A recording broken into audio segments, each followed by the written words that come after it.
شہید محسن حجہ جی، ایک جوان نوجوان، لیکن کیا کارنامہ انجام دیا. شہید فہمید ہے. شہداء کی فہرست میں مثالیں آپ کو مل جائیں گی کہ کتنی کامیاب زندگی رہی. اور اگر وہ ہے کہ 95 سال کی عمر بھی ہو، 90 سال کی عمر بھی ہو، لیکن خدا اس میں برکت ایسی عطا کرے کہ نمونہ ہے وہ پوری دنیا کے لیے، تو پھر الگ ہی بات ہے. یعنی انسان اگر زندگی ہے تو بابرکت ہونی چاہیے. تو وہ کہتا ہے کہ میں ایک گاؤں میں گیا، میں نے دو چیزیں مجھے بڑی عجیب سی لگی اس گاؤں میں. ایک تو میں نے یہ دیکھا کہ ہر گھر کے سامنے ایک قبر بنی ہوئی ہے. لوگ تو قبروں سے فرار کرتے ہیں، لوگ تو ڈرتے ہیں، قبرستان جاتے ہوئے ڈر لگتا ہے.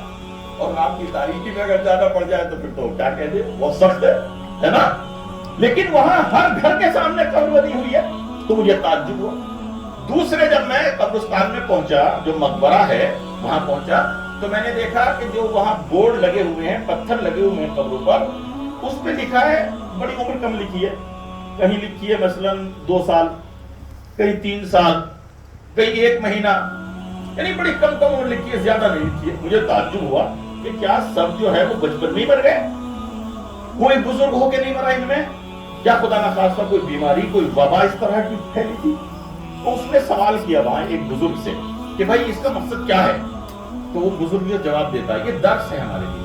وہ بزرگ کہتا ہے کہ یہ جو ہم نے ہر دروازے کے سامنے قبر بنائی ہے، اس کا مقصد یہ ہے کہ انسان جب گھر کے اندر ہوتا ہے تو پھر وہ جو گھر کی عیش و عشرت، آرام، وہ جو زندگی ہوتی ہے، اس کے ساتھ وہ باہر سے بالکل غافل ہو جاتا ہے. تو ہم نے ہر دروازے کے سامنے قبر اس لیے بنائی ہے تاکہ جیسے ہی وہ گھر سے باہر قدم نکالے تو فوراً اس کی نظر قبر پہ پڑے اور اس غفلت سے باہر آئے کہ مجھے آج یہاں ہوں تو کل یہاں بھی آنا ہے. سمجھ آیا؟ یعنی وہ غفلت ختم ہو جائے، وہ ٹوٹ جائے، مجھے یہاں بھی آنا ہے. تو اس لیے ہم نے رکھا. کہا کہ یہ کم عمر کیوں ہے؟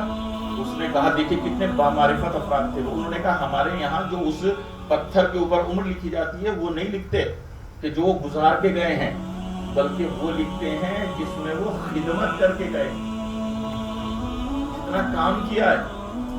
تو ان کے اعتبار سے تو ہو سکتا ہے کوئی انسان 100 سال کا ہو کے مرا ہو لیکن صرف جنین ہو گیا ہو، یعنی اس نے کوئی بھی خدمت دے گی تو اس کے لیے تو صفر ہے، ابھی پیدا بھی نہیں ہوا جیسے وہ. لیکن ہو سکتا ہے کہ کوئی اگر 10 سال کا بھی ہو خدمت بھی ہو، 20 سال کا ہو خدمت. تو عزیزو یہی، اور سب سے بڑی جو خدمت ہے وہ علی کی ولایت کی خدمت ہے. واقعی خوش نصیب ہیں وہ افراد کہ جو ولایت کی معرفت حاصل کرتے ہیں، اس کے حوالے سے جو وہ خدمات انجام دیتے ہیں. اور عزیزو ایک چیز اور بھی ہے کہ اگر ہم چھوٹی موٹی خدمت کر لیں، آج آپ یہاں پہ ہیں، آپ نے وقت نکالا ہے، اللہ ہم سب تشریف لائے ہیں اور آپ نے اللہ نے رحمت کی ہے، یہ جشن منعقد کیا، تو ہمیں خدمت کر کے بہت خوش نہیں ہونا چاہیے کہ ہم نے بہت بڑا کمال کر دیا. کفایت سوچنے لگے کہ اگر میں نہ آتا تو یہ تقریر کہاں ہوتی، کوئی دوسرا سوچنے لگے. عزیزو ولایت ہماری خدمت کی محتاج نہیں ہے، ہم ولایت کی خدمت کے محتاج ہیں. اگر ہم ولایت کو چھوڑ دیں، ولایت کا کچھ نہیں بگڑتا، لیکن ہم اگر ولایت سے جدا ہو جائے تو ہمارے پاس کچھ نہیں بچتا. میں نے کہا تھا ہر چیز کا معیار جو وہ ولایت اور خدمت. اگر